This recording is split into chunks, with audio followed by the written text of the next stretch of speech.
Assalamualaikum warahmatullahi wabarakatuh. Selamat pagi anak-anak. Selamat berjumpa pada materi pagi hari ini. Kita akan melanjutkan materi tentang Rasul-Rasul Allah, yaitu subtema Rasul Ulul Azmi. Anak-anak sekalian, apa itu Ulul Azmi? Ulul Azmi adalah para rasul yang memiliki keteguhan hati yang kuat dan kesabaran yang tinggi, seperti firman Allah Subhanahu wa taala dalam surat Al-Ahqaf ayat 35 yang berbunyi A'udzubillahi minasyaitonirrajim. Bismillahirrahmanirrahim. Fasbir kama sabaru ulul azmi minar rusul, yang artinya, maka bersabarlah engkau Muhammad sebagaimana kesabaran rasul-rasul yang memiliki keteguhan hati, ulul azmi. Surat Al-Ahqaf ayat 35. Oke anak-anak, kita akan lanjut. Ada berapakah rasul-rasul ulul azmi itu? Rasul yang termasuk ke dalam ulul azmi itu ada 5, yaitu yang pertama adalah Nabi Nuh alaihissalam, yang kedua Nabi Ibrahim alaihissalam, yang ketiga Nabi Musa alaihissalam, yang keempat Nabi Isa alaihissalam, dan yang kelima adalah Nabi Muhammad sallallahu alaihi wasallam.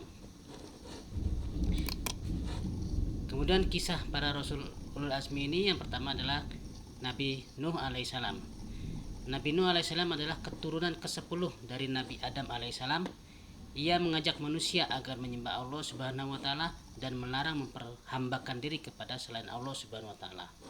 Tetapi manusia di masa itu tidak mengacuhkan seruannya. Seruan Nabi Nuh alaihissalam itu mereka sambut dengan cemoohan dan ejekan.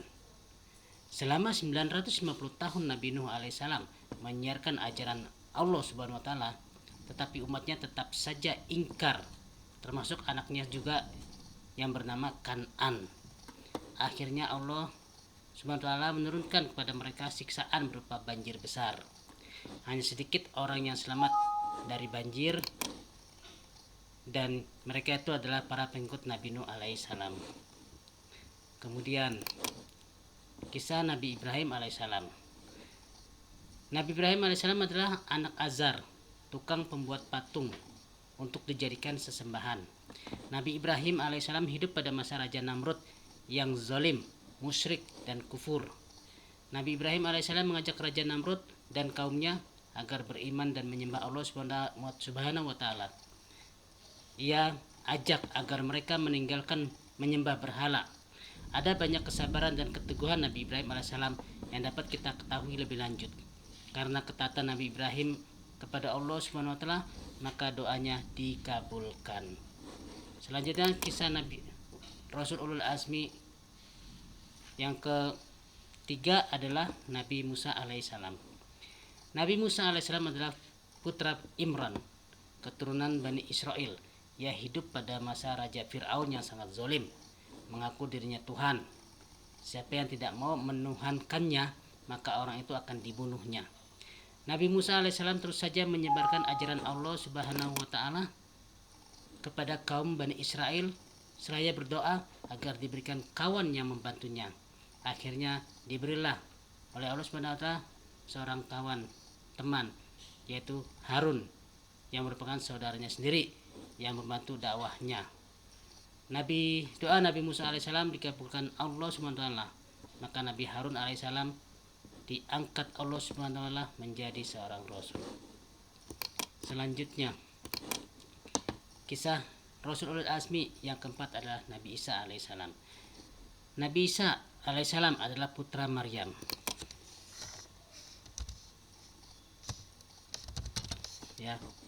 Dengan kekuasaan Allah Subhanahu wa taala, beliau dilahirkan dengan perantaraan ibu saja. Keajaiban kelahiran ini menjadi ujian kepada manusia, percaya atau tidak kepada kekuasaan Allah Subhanahu wa taala. Nabi Isa alaihissalam dalam menjalankan dakwahnya diancam dan direncanakan untuk dibunuh dengan cara disalib. Namun Allah Subhanahu wa taala menyelamatkan Nabi Isa dengan cara diangkatnya ke alam gaib atau ke Mi'raj. Ternyata yang terbunuh adalah orang yang menyerupai Nabi Isa alaihissalam, yaitu Yahuza Iskariot.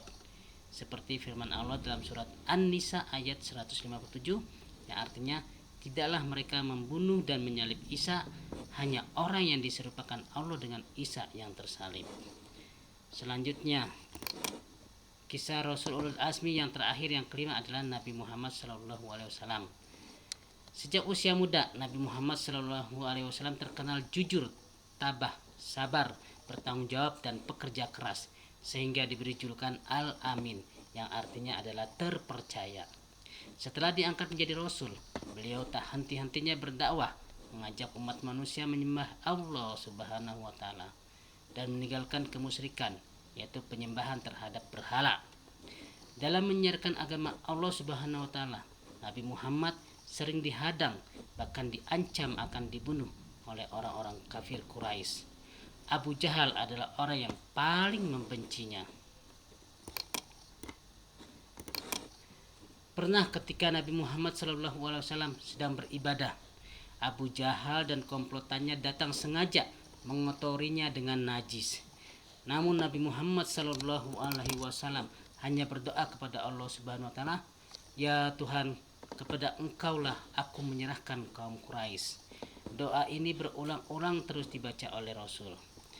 Dari peristiwa itu, Nabi Muhammad SAW bukanlah sosok manusia pendendam, tidak membalas kejahatan Abu Jahal dan kawan-kawannya. Dengan tindakan yang sama, cukup menyerahkan persoalannya kepada Allah Subhanahu wa Ta'ala. Selain jujur dan pemaaf, Nabi Muhammad SAW sangat penyayang terhadap anak yatim. Nabi pernah mengatakan, barang siapa yang memelihara dan mengasuh anak yatim dengan sebaik-baiknya, kelak mereka akan masuk surga dan tempatnya berdekatan denganku.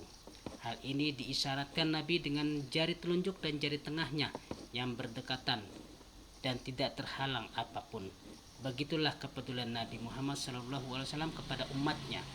Rasul terakhir adalah Nabi Muhammad SAW. Dialah Nabi dan Rasul penutup. Tidak ada lagi Nabi dan Rasul setelahnya.